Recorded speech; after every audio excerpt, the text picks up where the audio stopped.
warahmatullahi wabarakatuh, pemirsa JAK TV. Saya Tata Mayasari hadir kembali menemui Anda dalam terapi kolbu, The Power of Soul. Dan kali ini kita akan mengulas tentang penyembuhan penyakit ala klinik terapi kolbu.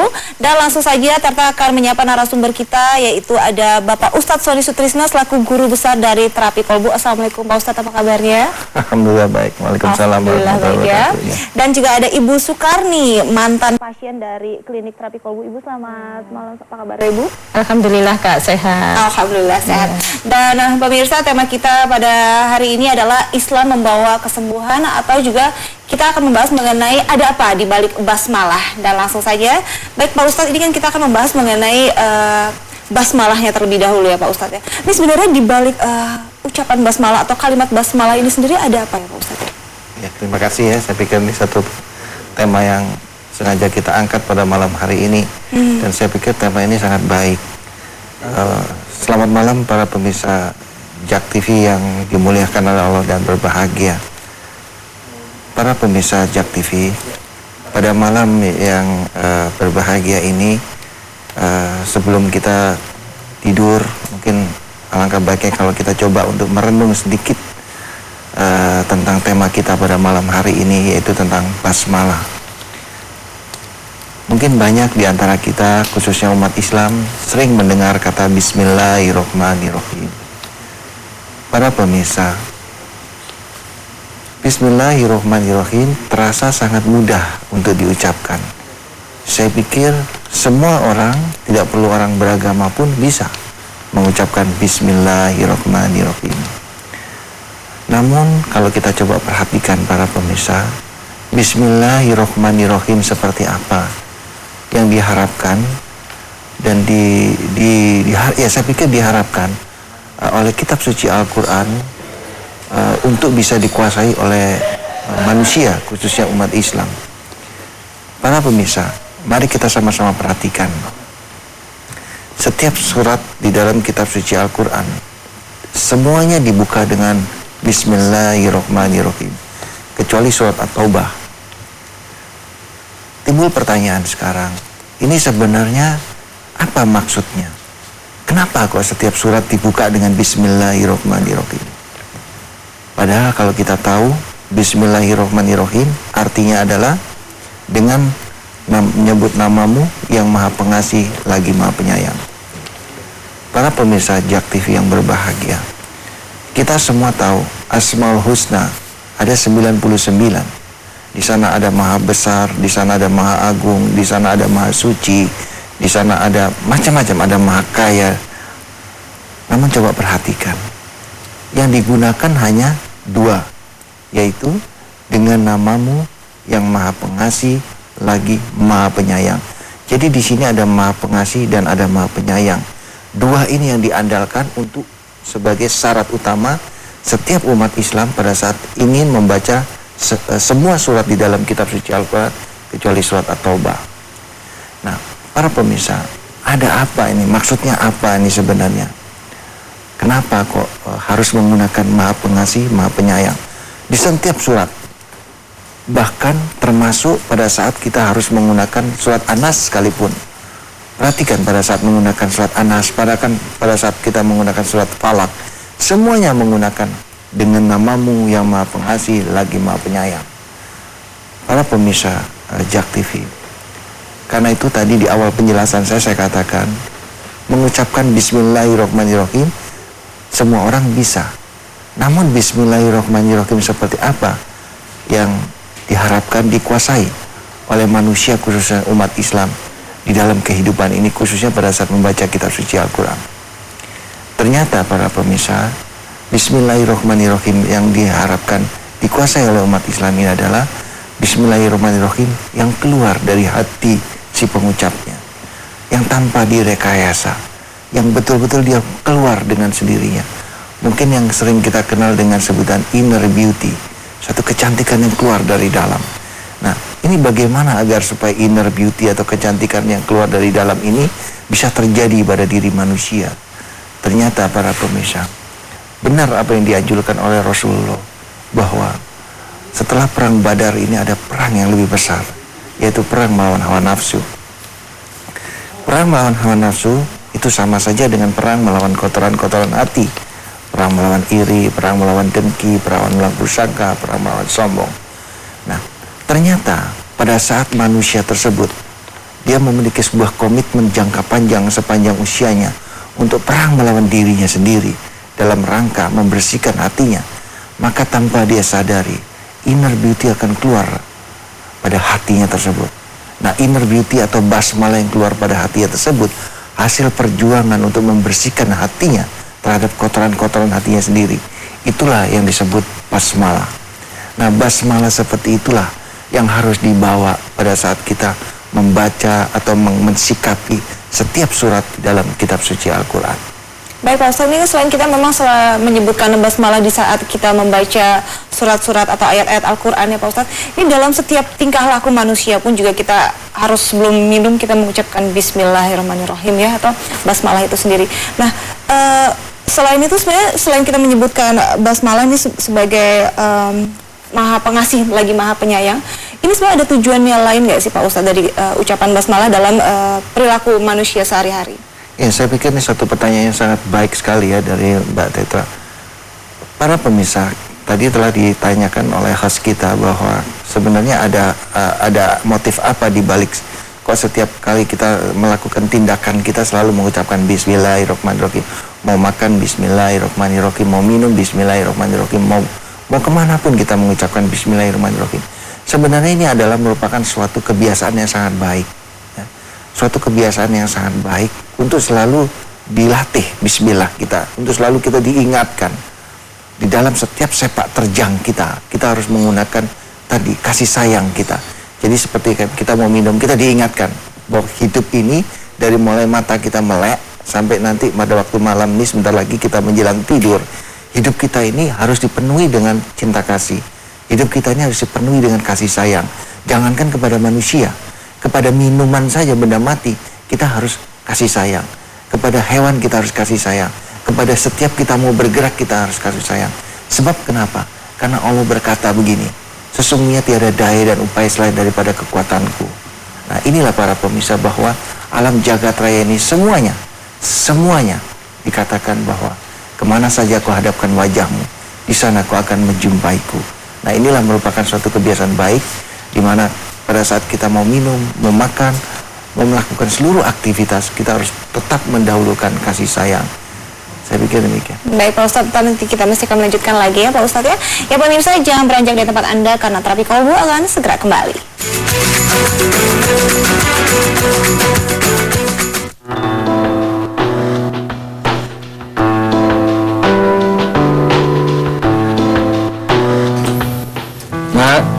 Tayangan ini bukan untuk kamu karena ada tulisan D di ujung kanan atas, artinya untuk dewasa.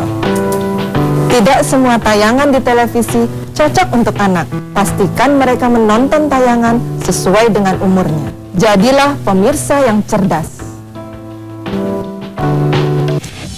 Khusus buat para Automania, mulai tanggal 18 Desember nanti, Otomax bakalan nemenin Automania semua di jam setengah 10 malam. Supaya Otomax juga makin dekat sama Automania semua. Mulai tanggal 18 Desember nanti, Otomax bakalan pindah jam tayang nih dari jam setengah 6 sore ke jam setengah 10 malam. So, don't miss it guys, hanya di My TV.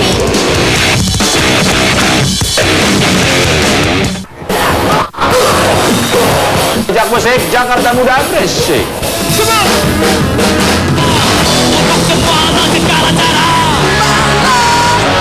Kalau bisa falas-falas dimaafin kan rock gitu.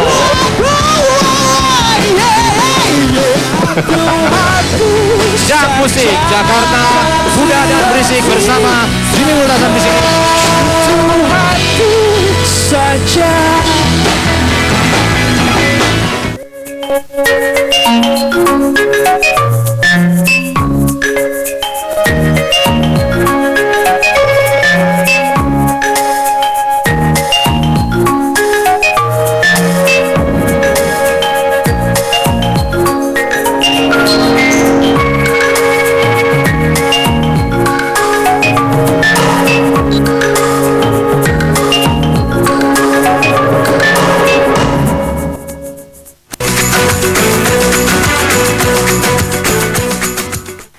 kasih pemirsa, Anda masih bersama kami dalam Terapi Kolbu. Dan pemirsa, alamat klinik Terapi Kolbu ada di Jalan Utan Kayu Raya nomor 24 Jakarta Timur 13120. Teleponnya di 021 858 2029 atau di 021 850 413 atau di 021 7058 0381. Dan langsung saja Tarta kembali kepada Pak Ustadz Sony Sutrisna selaku guru besar dari Terapi Kolbu dan juga Ibu Sukarni. Mungkin sebelumnya ke Ibu Sukarni dulu ya Bu ya. Baik Ibu, mohon maaf nih, sebelumnya nih Ibu menderita sakit apa Ibu sampai akhirnya Ibu datang ke Terapi Kolbu ini Bu? Ya, saya setelah ke dokter, jadi divonis diabetes atau kolesterol, kolesterol atau asam urat. Setelah itu saya memang mempunyai alergi obat, jadi minum obat dosis tinggi itu nggak bisa gitu. Itu efeknya apa Bu kalau Ibu minum obat yang dosis tinggi? Ini timbul bengkak-bengkak Kak. Timbul bengkak-bengkak, lalu napas sesak gitu. Jadi selanjutnya saya berobat ke dokter pun dokter juga nggak berani ngasih obat ya karena adanya efek samping dosis itu ya. tinggi, Oke, Dan akhirnya saya pindah ke alternatif ya. Alternatif begitu juga karena apa? Ada herbal. Iya, pakai herbal. Herbal pun juga kalau memang dosisnya tinggi, efeknya sama juga gitu. Sampai akhirnya memutuskan untuk pergi ke klinik Terapi Kolbu nih. Apa yang akhirnya mendorong Ibu untuk datang ke klinik Terapi Kolbu? Ya memang dengan tadi temanya dengan Pak Ustadz ya, temanya Bismillah. Bismillah untuk iya, ini, memang kita juga berusaha karena memang orang hidup kan harus usaha gitu ya Kak. Betul sekali. Ya kebetulan Allah memberikan jalan Bismillah tadi. Jadi saya udah pasrah dengan yang kuasa. Bagaimana ya kita memang orang hidup harus berusaha. Kebetulan saya lihat tayangan di Jack TV. Itu Kak yang membuat dorong saya ke Terapi Kolbu. Tergugah ya Bu ya hatinya karena memang di Pak Ustadz Sony ini sendiri kan memang tanpa ada yang namanya herbal ya Bu ya, betul sekali ya. Dan dengan niat ataupun dengan ucapan pertama kali Bismillah untuk datang ke Pak Ustadz Sony, alhamdulillah nih Bu, sekarang perkembangannya seperti apa? Alhamdulillah saya sudah mantan hampir 2 tahun ya Kak ya. Oh sudah cukup lama. Iya sudah cukup lama, alhamdulillah sampai sekarang ya seperti ini. Dulu awalnya memang sakit komplikasi ini sudah berapa lama Bu Ibu idap penyakitnya? Sebetulnya belum lama ya, hanya 4 bulan. Tapi ya karena itu tadi Kak, karena berobat sana sini juga nggak menemukan jalan penyembuhan gitu ya, sampai badan saya habis.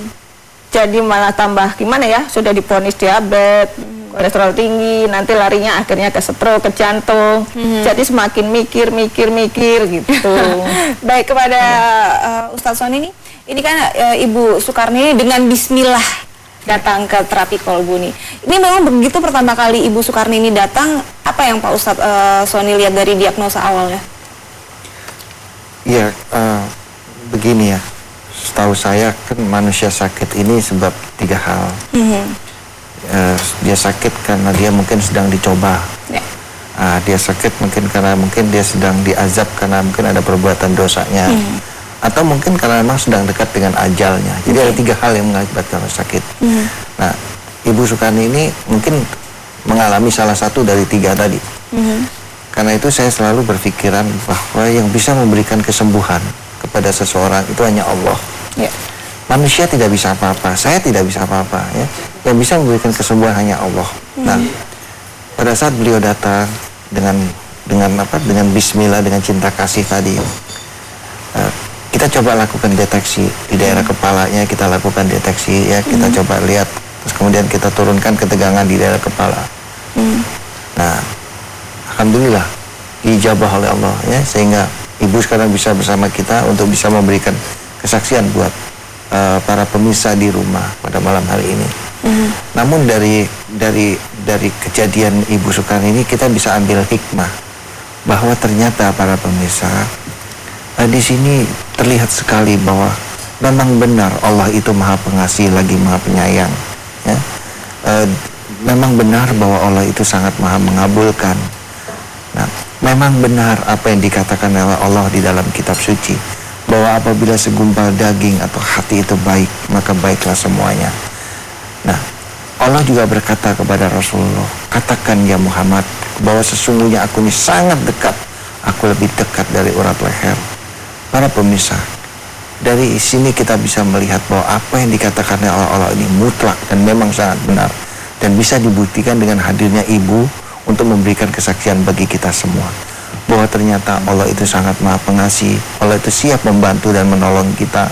Bahwa Allah itu sangat maha mengabulkan, bahwa Allah itu sangat dekat, itu memang benar.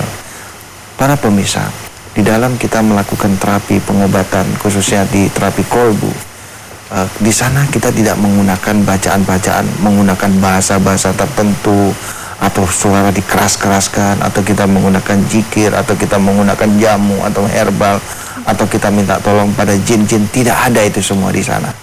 Di sana yang ada hanya keheningan.